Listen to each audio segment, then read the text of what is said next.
When winter settled over Greyford Manor, it did not fall softly. It pressed itself into every crack of the old stone, whitening the roof tiles, weighing down the ivy, turning the long drive into a pale, cold river of ruts and frozen mud. From the east drawing-room, Clara Ellingford watched the frost creep along the inside of the window panes like tiny white ferns. She was 18 that winter, and everyone around her behaved as if the year were a kind of deadline. "You're not looking at the snow," her father said behind her. "You're looking past it." She turned. Thomas Ellingford stood just inside the doorway, hands clasped behind his back, posture as straight as the portraits in the great hall. His dark hair was only just touched with silver at the temples, but there was something in the set of his mouth that made him seem older than the house. "I was only thinking," Clara said. "That," he replied, "is becoming a habit I view with increasing suspicion." He crossed the room and placed a folded letter on the small writing table near the window, heavy cream paper, a neat hand, a familiar crest in the corner. Markham Grange. "You haven't opened this," he said. "I didn't need to." Clara smoothed her skirt, suddenly very interested in its hem. "I knew who it was from."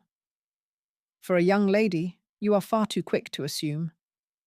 His tone softened just a fraction. "In this instance, however, you are correct." "You have read it," she said quietly. "Of course." He said it as if the alternative would have been absurd. "Lord Adrian suggests we attend a charity banquet in Bridlecombe next week, funds for the coastal clinic, and an opportunity, I might add, for you to be seen by the right sort of people before London tears you to pieces." She looked back at the window. "Is that how you remember your first season, father? Being torn to pieces?" A hint of amusement touched his eyes. "No. But I remember watching young ladies who were not prepared for it. I have no intention of letting my only child join that number." "I am not porcelain," she murmured. "No," he agreed.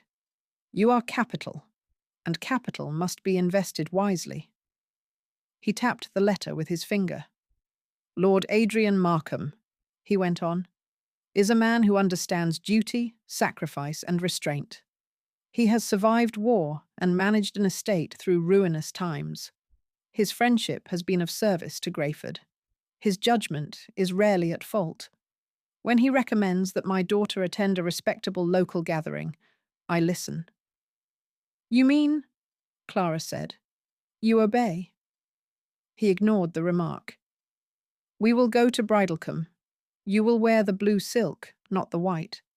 You look like a child in white." Her mouth twitched. "You told me mother loved me best in white." "Your mother," he said, too briskly, "had a way of loving people into mistakes." The words settled between them like dust. He cleared his throat. "The blue," he repeated. "Ask Mary to have it pressed, and do try not to stare out of windows so much. It gives people ideas." When he left, the room seemed colder. Clara sat at the writing table and broke the seal on the letter, though she already felt as if she had read it. "Miss Ellingford, I hope this note finds you in good health and not entirely overburdened by your father's preparations. A charity supper is to be held in Bridlecombe on Thursday next, in aid of the clinic at the coast. Your presence would lend it both grace and weight, and might, I think, prove a gentler rehearsal than the full spectacle of London. With sincere respect, Adrian Markham." It was like him to write that way. Balanced, careful, never more personal than courtesy allowed. And yet there was something in the phrasing, in the small observation about her father, that made the letter feel less like a formal invitation and more like a hand held out across a distance. He insisted on keeping Clara traced the signature once with her thumb, then folded the letter and slid it back into its envelope. She could see him as clearly as if he stood in the doorway. the tall, spare figure, the dark hair already threaded with grey, eyes that had once been called handsome, and now were more often called tired. He had been her father's friend for as long as she could remember, always arriving with the same quiet, steady presence that seemed to carry weather with it. When she was 12, he had tousled her hair and called her young Miss Ellingford in a teasing tone. Now he bowed and called her Miss Ellingford, with a formality that felt heavier than any endearment. "Mary," she called. "The blue silk, I'm afraid." The maid appeared at once, arms already full of fabric. "I knew it," Mary said. "Cook says the house hasn't been in such a state since your parents' wedding breakfast." "Cook remembers everything," Clara replied. "She's like the family conscience." "Then may she forgive us all," Mary said cheerfully, holding the dress up against Clara. The pale blue made Clara's skin look almost luminous, her dark eyes darker. "Your father is right about one thing. This makes you look like a lady." "I feel," Clara said, "like someone trying on a part in a play she hasn't read." Bridalcombe had wiped its boots for the occasion. Evergreen garlands were strung over doorways. Candle lanterns burned in every window, fighting the early darkness. Above it all, Markham Grange rose on its hill, its long windows lit like watchful eyes. The Greyford carriage pulled up before the village hall. As the groom opened the door, cold air rushed in, along with the murmur of voices. "Back straight," Thomas murmured, offering his arm. "Smile, but not as if you're enjoying yourself. You are to be admired, not accessible." "Like a locked room," Clara said under her breath. "Like a closed door with a key for the very few," he corrected. "And at least one of those few must be a suitable husband." She let him lead her inside. Light and sound washed over her. The warm glow of lamps, the rustle of silk, the clink of glass. Philanthropy and vanity smelled much the same. Wax, perfume, and a trace of wine. She saw him immediately. Lord Adrian Markham stood near the far end of the hall, speaking with the village doctor. He was not the oldest man present, nor the most richly dressed. Yet when he moved, the space seemed to rearrange around him. There was a weight in his bearing, the particular stillness of a man who had stood very close to death and survived the intimacy. When his gaze found hers, a faint, almost reluctant smile touched his mouth. He excused himself from the doctor and walked toward them, neither quickly nor slowly. "Mr. Ellingford, Miss Ellingford." He bowed. "You honour Bridalcombe, and me, by coming." "Your cause is a just one," Thomas replied. "You must thank my daughter. She insisted we not appear indifferent to such need." Clara blinked. Her father had said no such thing, but he was skilled at lending her virtues she had not yet had a chance to possess.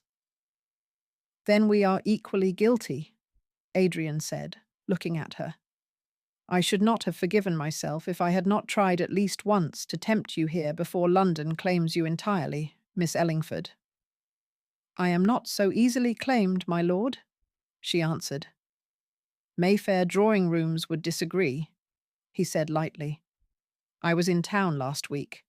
Your name is already being practiced over silver tea services." "My name?" Heat crept into her cheeks. "An heiress's name travels faster than a train timetable," he said, with no pride in it. "I thought it might be a kindness to let you be first inspected in a room where the worst that can happen is that Mrs. Hollingsworth criticizes your gown in private." "Does that mean you will not criticize it at all?" she asked. He hesitated, and in that small pause, something shifted between them.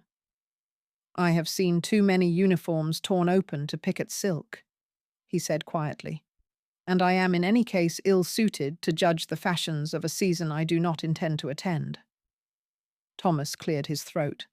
and the conversation turned to more comfortable topics: the state of the clinic roof, the price of coal, the likelihood of further government funding.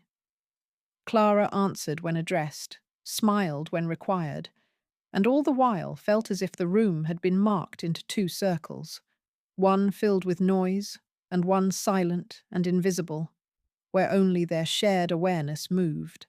Later, when a small group attempted something like dancing in the cramped space, a landowner's earnest son approached her for a waltz. She saw her father watching and accepted.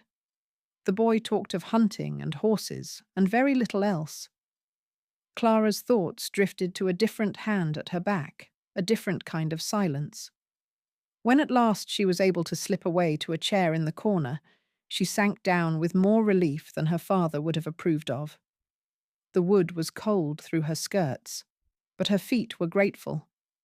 As she adjusted her gloves, her fingers brushed against something that had not been there before: a small, neatly folded square of paper tucked between the cushion and the carved armrest. For a moment, she only stared at it. Then, with the practiced discretion of a girl raised in a house full of eyes, she slid it into her glove without unfolding it. It was not until much later, in the guest room at Greyford, with the door bolted and the fire burnt low, that she drew it out and smoothed it open. There was only one line, written in the same controlled, precise hand as the letter: "Be certain the man you choose can bear the winter with you, not only your first spring dance." The morning after the charity supper arrived, with a sky the colour of pewter, heavy snow clouds hung low over the treetops, pressing down on Greyford Manor as if the heavens meant to smother it. Clara woke before the servant's bell, her thoughts drawn again and again to the folded note in her bedside drawer. She had read it 3 times by lamplight the night before, each reading planting deeper roots of confusion in her chest. Be certain the man you choose can bear the winter with you, not only your first spring dance, a warning, a kindness, a confession. From Lord Adrian Markham, who rarely said more than propriety aloud, those few words felt like the echo of something he had no intention of saying aloud. She dressed slowly, her mind circling the message as she pinned up her hair. When she descended to breakfast, her father was already at the table with a slate of estate accounts. "You're quiet," he observed, not looking up. "I'm thinking." "You must stop that," he said, still studying his papers. "Society expects a certain brightness in a young woman. Contradiction shadows the face." Clara poured tea into her cup, her hands steady despite the irritation rising in her chest. "Brightness," she repeated, "like a lantern, so others may inspect me more easily." Thomas finally looked up. "We speak plainly in this house. Of course they will inspect you. They will inspect your manners, your posture, your prospects, and your eventual match.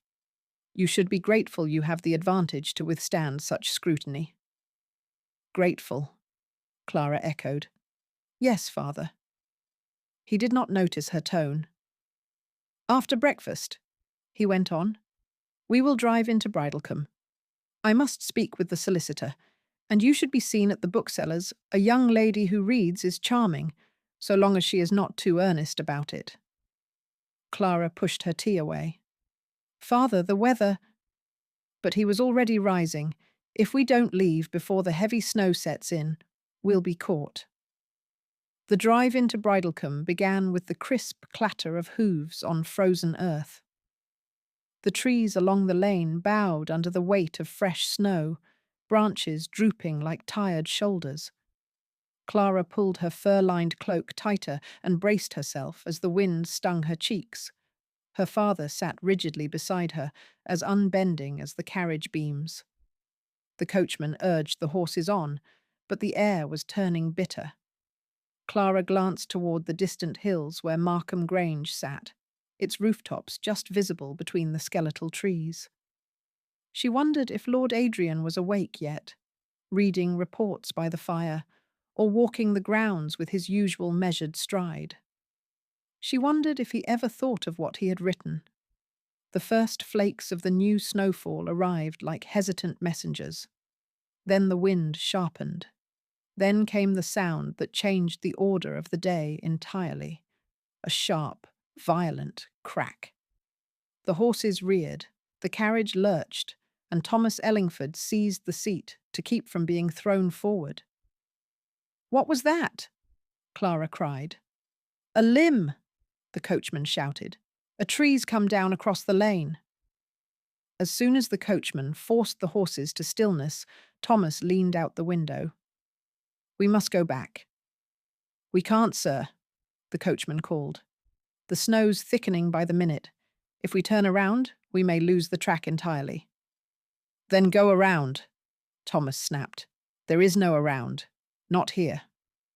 Another branch broke somewhere ahead, closer this time. The horses stamped nervously, snorting clouds of white. Clara's breath caught in her throat. "We must take shelter." "Shelter?" her father repeated, as if she had suggested surrendering the estate. But even he could not deny the worsening storm. Snow now fell in heavy sheets, obscuring the hedgerows and dimming the morning light. The coachman pointed eastward. "There's only one place close enough to reach on foot, sir. Markham Grange." Clara felt her heart twist. Her father's jaw clenched. "That is out of the question." "With respect, sir," the coachman insisted.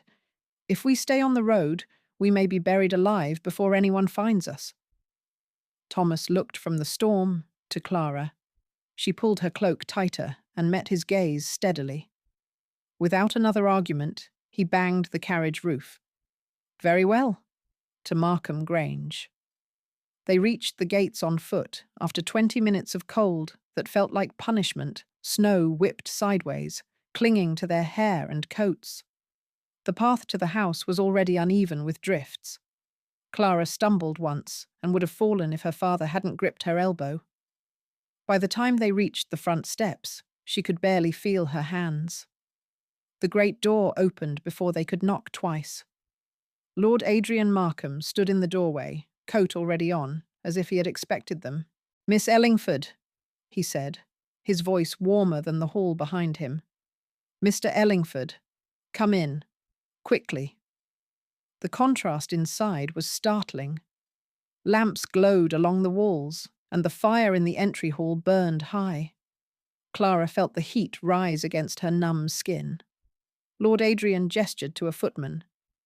Hot bricks for their feet, mulled wine, and blankets.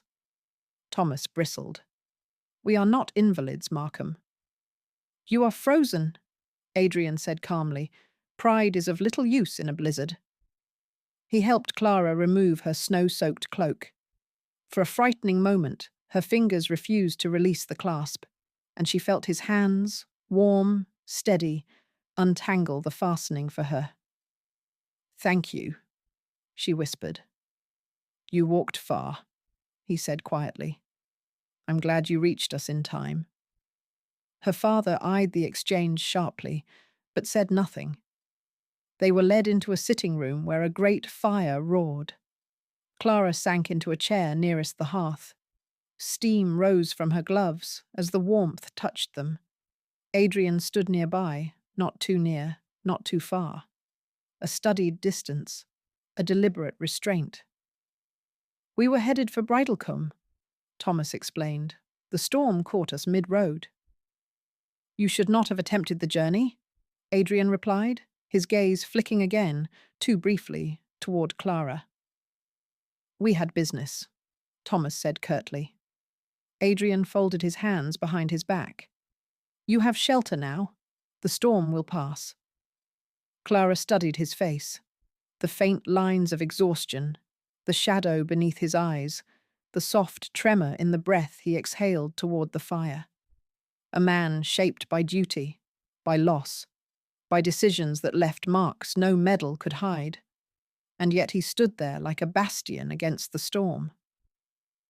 "Miss Ellingford," he said, turning toward her, "would you like to warm yourself in the library? The fire there is gentler, and the room quieter."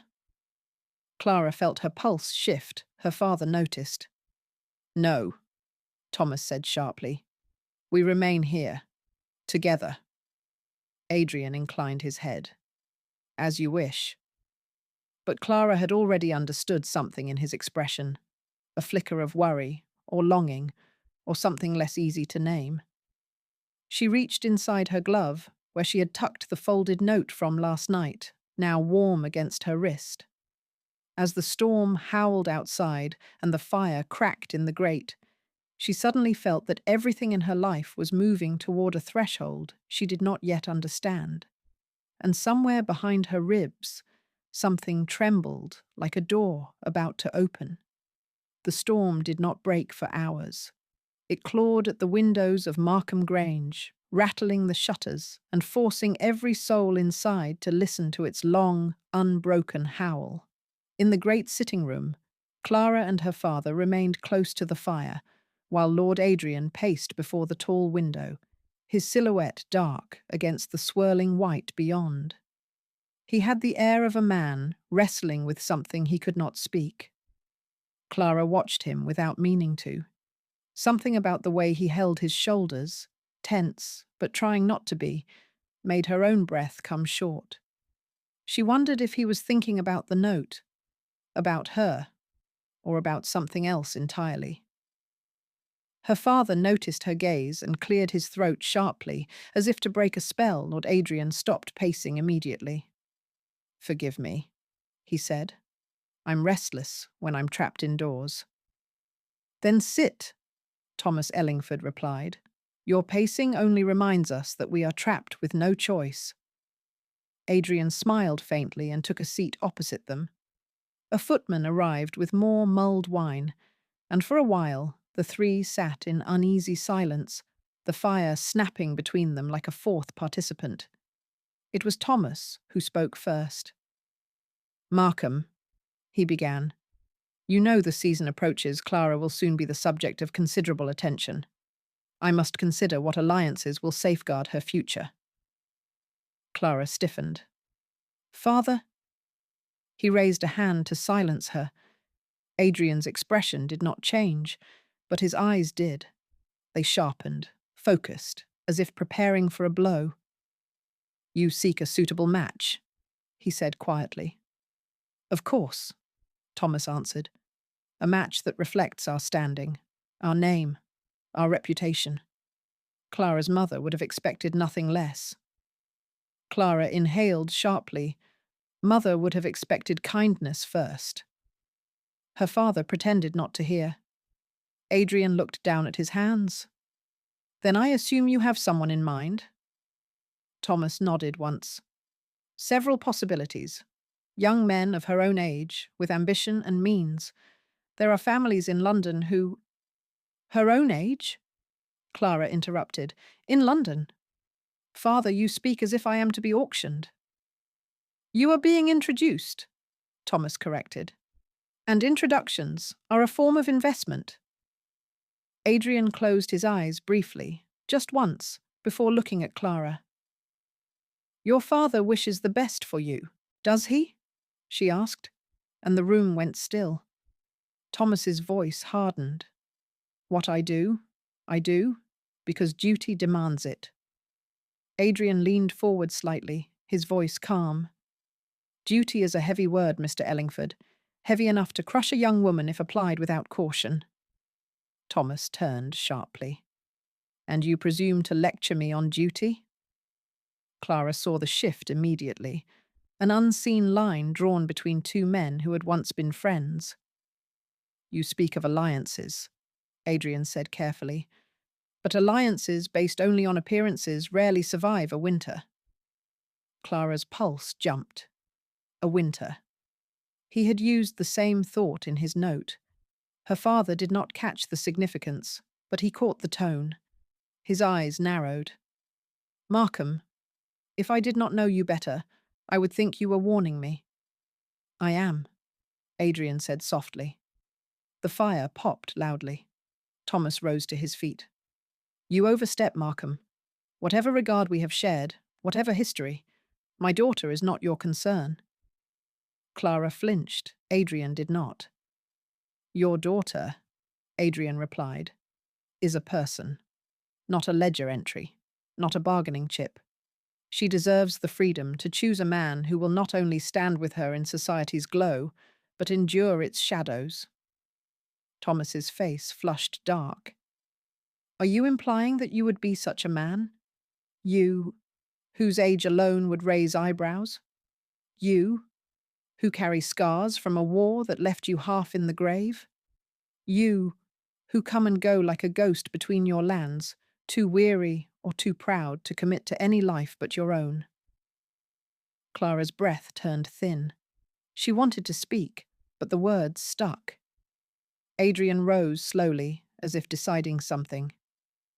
"My reasons for solitude," he said, "are mine alone." "Good," Thomas snapped. "Then keep them. Keep them far from my daughter. I will not have her entangled in your regrets." Clara stood abruptly. "Father, you go too far."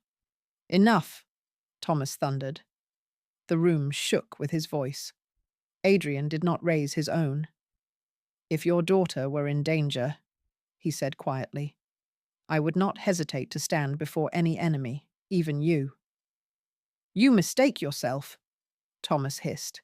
"You are not her guardian, not her mentor, and certainly not her husband." The last word hit the air like a shot. Clara felt heat bloom in her cheeks, humiliation, anger, something else she dared not name. Adrian's face changed, not dramatically, just enough for her to see it, a flinch beneath the armour, a truth he hadn't intended to show. Thomas saw it too. He went still. "You," her father breathed. "Markham, you feel something for her." Clara's breath froze. Adrian did not deny it. His silence was its own confession. Thomas stared at him as if seeing him for the first time. "You are nearly twice her age." "I am 20 years her senior," Adrian said. "Twice her age would be 70. It was a terrible attempt at a joke, a terrible attempt to deflect, and Clara loved him a little for trying. Thomas's voice dropped to a dangerous whisper. "You will leave my house when the storm ends, and you will not come again." Clara's heart cracked. "Father, please." "Enough, Clara." Adrian bowed his head, not in defeat, in something like acceptance. "If that is your wish, Mr. Ellingford, I will respect it." Thomas turned away. "Good." Adrian looked at Clara then, really looked. The firelight caught the softened sorrow in his eyes. "I will not trouble you again, Miss Ellingford." Her breath trembled. "My lord!" But he had already stepped back, placing a formal, impossible distance between them. A silence descended over the room, so heavy it seemed to muffle even the storm outside. The door opened quietly, and a footman bowed. "Dinner is served, my lord." Thomas brushed off his coat. "We will return to Greyford the moment the storm lifts." Adrian nodded to the footman. "Prepare guest chambers. Mr. Ellingford prefers to remain together." He said nothing more, but Clara understood every unsaid syllable. Everything had changed. Everything had broken open. And nothing, even the end of the storm, would restore the world exactly as it had been before. The storm lifted just before dawn. Not gently, not gradually.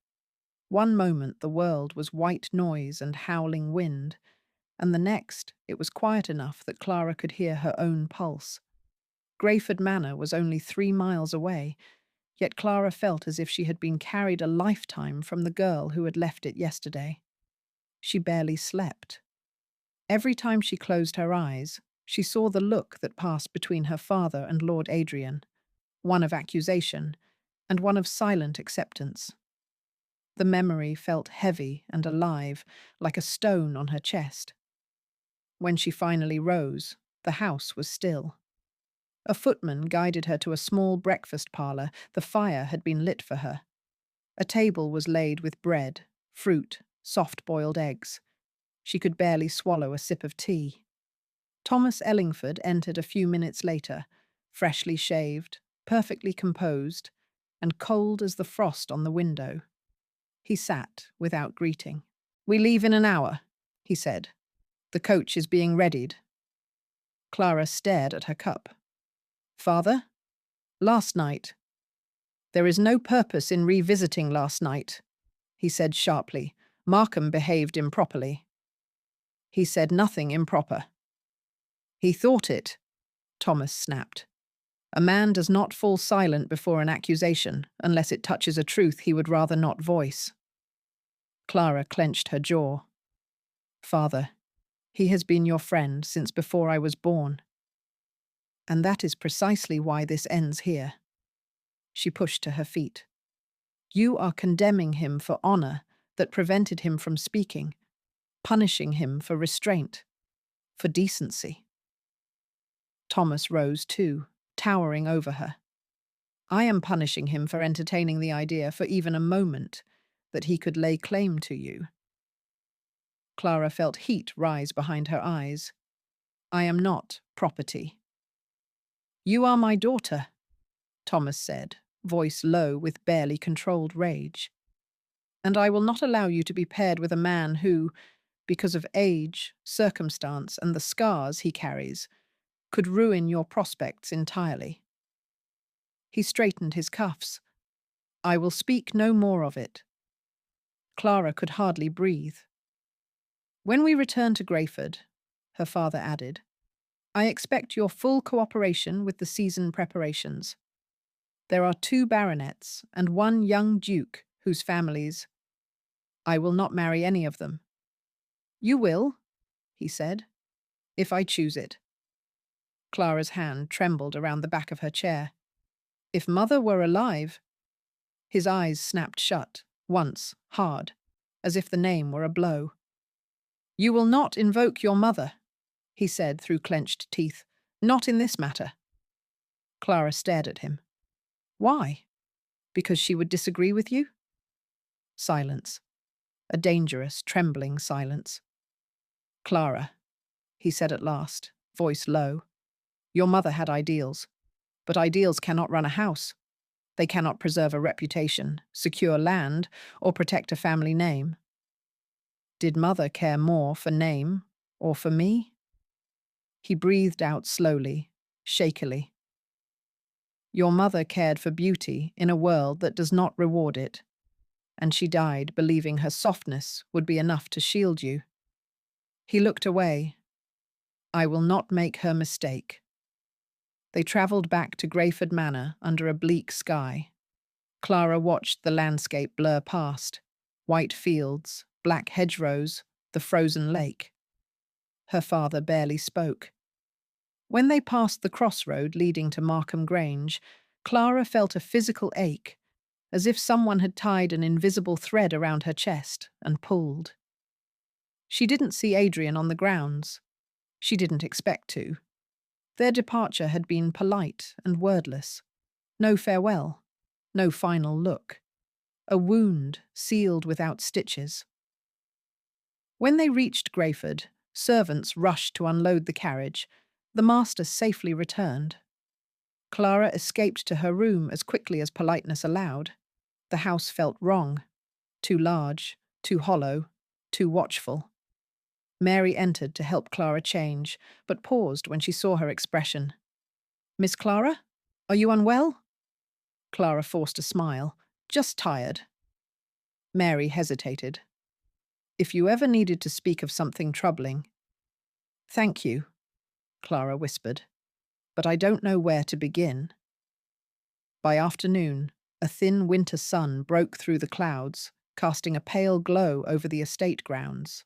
Clara wandered the corridors restlessly until she found herself drawn toward the one place in Greyford Manor where she had always felt her mother's presence strongest, the winter garden.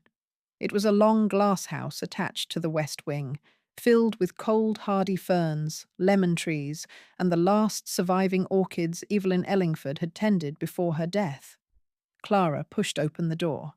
The air was cool, scented with frost and citrus. Light seeped through the glass roof like diluted gold. She walked the narrow gravel path until she reached the stone bench beneath the lemon tree, her mother's favourite spot. A small wooden box sat on the bench. Clara frowned. She had never seen it before. She lifted the lid. Inside were letters, dozens of them, every one in her mother's handwriting. Clara's breath caught. She picked up the first. My dearest Clara, if you are reading this, then you have reached an age where a woman begins to hear the world telling her who she is meant to be. Her throat tightened. You will be loved by many because you are my daughter. But love has weight, my heart. And some who adore you will love you wrongly, either too lightly or too much, or without the courage to declare it. Clara's eyes stung. Choose a man who cannot be shaken from your side by the cold, a man who sees winter as clearly as spring, a man who stands steady even when he doubts himself. Her breath shattered. Your father fears the world's judgment more than its storms. Forgive him for that. It is a wound he carries from long before he met me. Clara closed the letter slowly, her hands trembling. Footsteps sounded behind her. She turned. Lord Adrian Markham stood in the doorway of the winter garden. Snow dusted his coat. His hair was wind-tossed. He looked as though he had ridden hard to get here. Her heart leapt to her throat. My lord, what are you doing? He bowed his head once. Forgive the intrusion. Your father is not aware I am here. Clara set the letters down slowly. Why have you come? He drew a breath, steadying himself. Because last night I let him speak for me, and silence has its price. She felt the world narrow to just the two of them. I should not say this, he continued quietly, and yet not saying it has become a kind of cowardice I can no longer endure. He met her eyes fully. Clara, I care for you in a way that is neither appropriate nor avoidable. Her breath caught. I have tried, he said, voice soft, to hold myself at the distance propriety demands, but I find I cannot. Not entirely. Not honestly. The winter garden fell utterly still. Clara's pulse thundered in her ears. My lord, she whispered, you are not alone in what you feel. For the first time, the guarded composure in his eyes cracked, revealing something vast, aching, and unbearably tender. But then his expression changed, resolved, pained, determined. I came to tell you the truth, he said softly, not to claim anything, only to give you the freedom I denied you by staying silent. She stepped forward. Adrian! He flinched, just slightly, at the sound of his own name. You must not, he said, voice breaking. If your father knew I was here, he cannot control what I feel. He can control the world you must live in, Adrian replied, and I will not be the man who narrows your future. He reached out, then stopped himself, letting his hand fall. I love you, he said quietly, and because I love you, I cannot stay. And before Clara could speak, before she could breathe, he turned and walked out of the winter garden, leaving her in the pale winter light, her mother's letters trembling in her hands. Everything inside her felt torn open. And outside Greyford Manor, the sky began darkening again, as if another storm was gathering. The second storm arrived quietly. No wind, no warning, only a slow dimming of the sky until Greyford Manor seemed wrapped in dusk. Clara remained in the winter garden long after Lord Adrian had gone. Her mother's letters spread around her like fallen leaves. One line echoed louder than the rest. Choose the man who can bear the winter with you. She closed the lid of the wooden box with trembling hands. The decision she had avoided her whole life now loomed before her, as inevitable as snowfall. She had to speak to her father. Not tomorrow. Not later. Now. She found Thomas Ellingford in his study, standing before the window with a ledger open but forgotten. His expression was tight, brooding. He didn't turn when she entered. "Clara," he said stiffly, "you should be preparing for London. There is much to do." "Father," she said, "we must talk." "No," he answered, "we must not. I have made myself very clear." She stepped closer. "You speak as if you are protecting me, but you are protecting yourself. From scandal, from whispers, from the shadow of mother's choices." The ledger snapped shut. "Do not bring your mother into this again." "Why?" Clara asked softly. "Because she wanted me to marry for love? Because she believed that a good name is worth nothing without a good life to go with it?" Thomas turned sharply. "Your mother believed many foolish things." Clara felt the blow like a slap. He softened, but only marginally. "I loved her. God knows I did. But she lived with her heart far too exposed. And she did not understand the cruelty of the world that awaited you." "She understood that fear makes cowards of us," Clara said quietly. The silence that fell was thick enough to choke. Thomas Ellingford straightened his shoulders. "You will not throw your future away on a man who—" "I love him." The words tore out of her, not carefully, not hesitantly, but with the force of something long restrained. Thomas froze. Clara felt her heartbeat pounding in her hands, in her throat, in her ears. "Yes," she whispered. "I love him, and I will not pretend otherwise." Her father looked at her as though seeing her for the first time, not as a daughter to be arranged and protected, but as a woman who could not be bent into compliance. His voice was strangely soft when he finally spoke. "How long?" "I don't know," Clara said. "Maybe since last night. Maybe since Bridalcombe. Maybe since childhood. But I know it now." Thomas pressed a hand to the desk, as if steadying himself. "He is 20 years your senior?" "Mother was 17 when she married you," Clara said. "You were 35. Thomas blinked. "That is different." "No," she said gently. "It isn't." He opened his mouth to argue, then stopped, because he knew she was right. He moved to the window, pacing once, twice. "Clara, love cannot shield you from what society will say. Then let society talk." His hand tightened on the windowsill. "You are still a girl."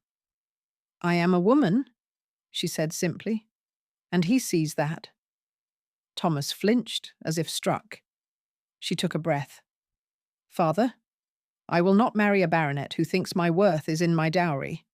I will not smile beside a man who sees me as an ornament. I will not spend my life as a possession polished for display." Her eyes stung. "I want a husband who knows the cost of loyalty, who has endured winter and still chooses to stand. Who—" She stopped, breath shaking. "Who wrote to me that a man must bear the winter, not just the spring." Thomas's head snapped up. "He wrote to you?" Clara realized too late what she had revealed. "Yes," she whispered. "But not indecently, not improperly. He only—" "You will show me the note." "No," Clara said calmly. "I burned it." He stared at her. Shock, hurt, disbelief. And slowly, an understanding he did not want settled over him. "This," he said quietly, "is not a passing foolishness." "No," she replied. "It isn't." Thomas pressed his fingers to his brow and closed his eyes. He stood like that for so long, she wondered if he would speak at all. When he finally looked at her again, his expression was stripped of anger. Only fear remained. "The world can be merciless, Clara. I know. People will whisper. Let them. He is not wealthy. I don't care." He has scars the world cannot see. So do you, she whispered. He exhaled sharply. The truth of that shook him. For the first time, Clara saw not the master of Greyford Manor, not the unyielding patriarch, but a widower who had once loved a woman too bright for the world, and who was terrified of losing his daughter to another kind of vulnerability. He sat heavily in his leather chair, elbows on his knees, face in his hands. When he finally lifted his head, his eyes were damp, not with tears, but with something older and more painful. If you choose him, he said quietly, I cannot protect you. Clara stepped forward. I don't want protection. What do you want? He whispered. The truth, she said, and the life that comes with it. Thomas closed his eyes, once, slowly. Then he nodded, not in approval, in surrender. Very well, he said. Fetch your cloak. Clara blinked. What? You're going to him? Thomas rose to his feet. And I am going with you. Her breath collapsed in her chest. Father. Do not make me say it twice, he said, voice rough. If you love him, then he must hear it from your lips, and I must see that he is man enough to deserve the risk you are taking. Clara's vision blurred. She rushed forward and embraced him before she could think. For a heartbeat, he did not move. Then, slowly, awkwardly, he put an arm around her shoulders. Go, he whispered, before I lose my courage. They reached Markham Grange. As twilight deepened, a stable boy hurried to take the Ellingford carriage, stunned to see both father and daughter step out. The butler opened the door before they knocked, eyes widening. My lord is in the library. Thomas nodded. Announce us. The library doors opened slowly. Lord Adrian Markham stood by the fire, coat removed, shirt sleeves rolled, as if he had tried all day to bury himself in work. When he saw them, Clara first, then Thomas, he stilled. My lord, Thomas said, voice level, my daughter has something to say to you. Clara stepped forward, her heart pounding so hard she thought the floor might feel it. Adrian, she whispered, discarding titles for the first time in her life. I love you. His breath broke. She took another step. And I would rather face the coldest winter beside you than the brightest summer with anyone else. Adrian looked at her, truly looked, and everything in his face cracked open. Fear, longing, disbelief, devotion. Clara. He reached for her, then stopped himself, looking at Thomas as if expecting to be struck down. Thomas straightened. If she chooses you, and you choose her, then I will not stand in the way. Adrian's eyes widened. Mr. Ellingford, But hear me, Thomas said. If you ever fail her, if you ever let your doubts or your age or your scars become an excuse for retreat, I will ruin you myself. Adrian swallowed. I understand. Thomas nodded once. Then I leave her in your hands. He walked out, closing the door behind him. Silence filled the library. Adrian took one step toward Clara. She took one toward him. He cupped her face in his hands, hesitant at first, then with desperate certainty. Clara, he murmured, voice breaking, you are choosing a man who has lived too long without hope. Then let me give it back to you, she whispered. He kissed her, softly, reverently, like a man tasting the first warmth after years of winter. And when he finally pulled back, his forehead resting against hers, he whispered, I will bear every season with you. And Clara knew, winter, spring, sorrow, joy, all of it would begin here.